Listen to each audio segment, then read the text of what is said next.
Halo sahabat inovasi, jumpa bersama saya Ika Oktavianti dari Badan Penelitian dan Pengembangan Daerah Provinsi Sumatera Selatan dalam acara podcast One Day One Innovation. Satu hari satu inovasi, tiada hari tanpa inovasi. Sahabat inovasi, saat ini inovasi menjadi sebuah keharusan. Dunia terus berubah sehingga kita harus adaptif dan inovatif. Untuk menginspirasi, kami hadir dengan para inovator hebat dengan inovasi-inovasinya dalam podcast One Day One Innovation. Telah hadir bersama kami di sini Bapak Dr. Aryansa MT sebagai Kabid Energi di Dinas Energi dan Sumber Daya Mineral Provinsi Sumatera Selatan. Nah, hari ini kita mau bahas tentang energi baru terbarukan.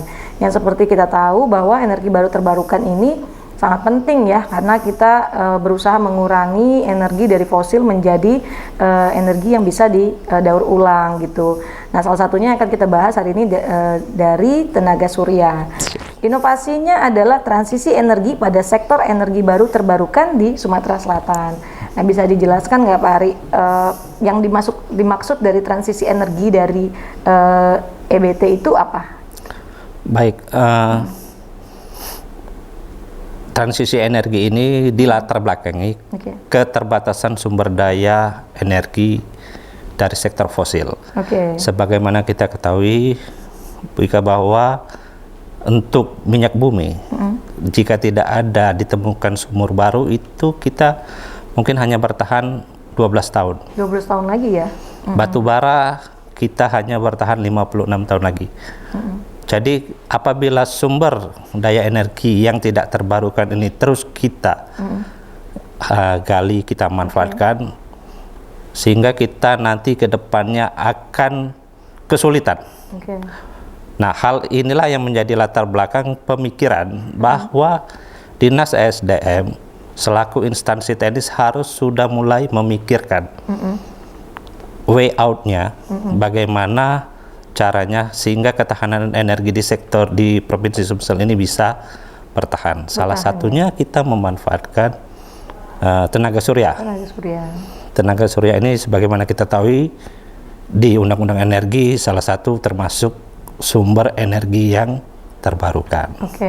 Jadi untuk Sumsel sendiri harus segera mencari cara ya Pak, ya, untuk supaya jangan sampai kita kehabisan bahan bakar atau memang energi gitu dari fosil. Sehingga cari cara gimana caranya biar bisa tetap menggunakan energi tetapi menggunakan energi baru terbarukan gitu. Memang di dalam peraturan pemerintahnya juga sudah dijelaskan ya Pak untuk pemanfaatan energi baru terbarukannya ya dari Permen SDM ya. Nah, kalau dari manfaatnya sendiri atas transisi energi yang seperti sudah disebutkannya tadi tuh yang sudah bisa kita terapkan di kehidupan sehari-hari atau di Sumatera Selatan saat ini seperti apa Pak? Ya, jadi contohnya kita mempelopor ini. Sebenarnya pemanfaatan tenaga surya ini sudah bukan hal yang baru lagi, sudah kita lakukan. Tetapi permasalahannya pembiayaan awalnya initial cost rata-rata yang menggunakan PLTS ini keberatan karena mahal. Terus impact-nya juga tidak terlalu signifikan. Nah, Dinas SDM mencoba menggali. Kita menggunakan PLTS, tetapi yang selama ini kita memakai baterai, itu kita tanpa menggunakan baterai, kemudian kita aplikasikan, konekkan langsung ke PLN. Jadi PLTS kita tidak menggunakan baterai sebagai untuk penyimpan dayanya, tapi kita langsung connect. Jadi real time update listrik yang dihasilkan dari matahari itu kita supply dan itu dihitung oleh PLN.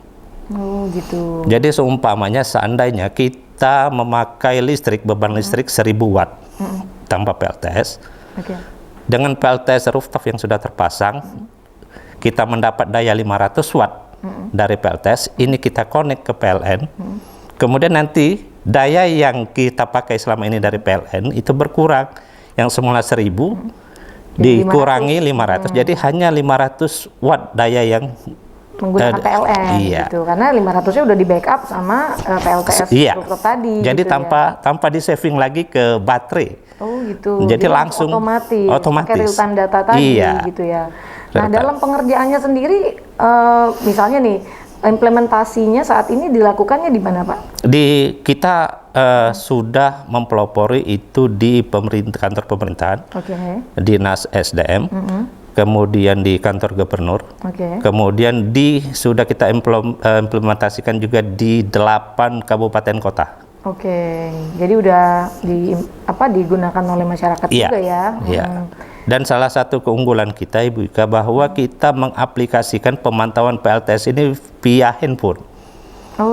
Jadi di handphone itu kita bisa memantau berapa data yang kita dapatkan. Misalnya jumlah dayanya, kemudian peak time-nya, kemudian langsung aplikasi di handphone kita ini bisa menghitung berapa CO2 emisi yang dikurangi. Sampai segitunya ya. Dan berapa total pohon yang kita bisa tanam dengan memakai ini. Itu di aplikasi di handphone kita. Jadi transisi energinya ini juga nggak hanya sekedar teori transisi energi, tetapi memang sudah dilakukan dan sudah dibuktikan ya Pak ya.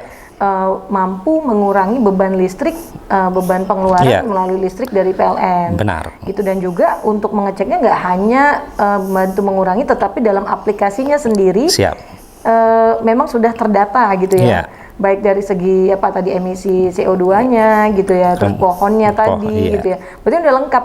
Ini berarti terhubung ya dengan aplikasinya PLTS tadi, langsung otomatis. Otomatis. Nah itu dalam pengerjaannya ada kendala nggak atau memang dari segi cost-nya tinggi atau gimana tuh? Menyangkut teknologi kita bicaranya di initial cost. Initial cost kalau bicaranya teknologi pasti memerlukan biaya.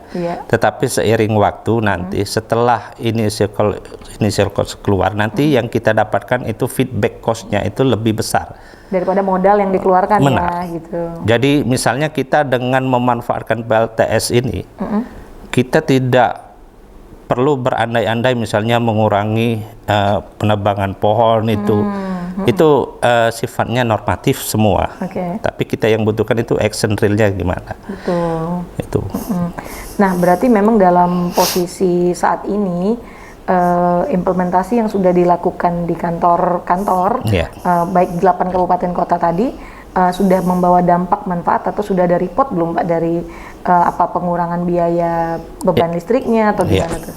Jadi dapat saya sampaikan Bu Ika bahwa tagihan listrik kita kasih contoh begini, sebelum memakai PLTS rooftop per bulan di satu gedung itu tagihan listrik kita 12 juta.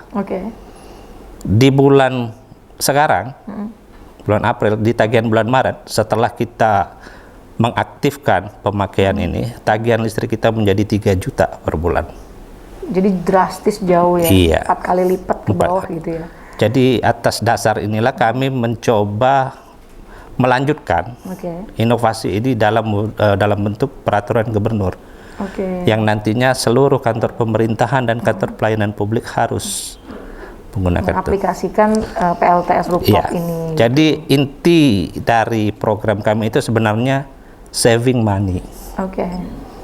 Outcome-nya itu nanti pemerintahan Provinsi Sumatera Selatan menekan pengeluaran dengan memanfaatkan teknologi di sumber daya energi terbarukan. Nah ini sahabat inovasi menarik sekali ya, karena kalau sudah soal mengurangi biaya beban listrik ini langsung tertarik semua ya Pak ya. Jadi nggak hanya dari kantor pemerintah aja, dari rumah-rumah mungkin nantinya gitu harapan kedepannya bisa diaplikasikan di rumah jadi mengurangi biaya pengeluaran gitu untuk beban listrik, karena kita tahu semenjak pandemi juga biaya beban listriknya jadi anak-anak kan di rumah pada sekolah menggunakan internet, nonton TV gitu lebih tinggi dibandingkan sebelum masa pandemi ya Pak ya.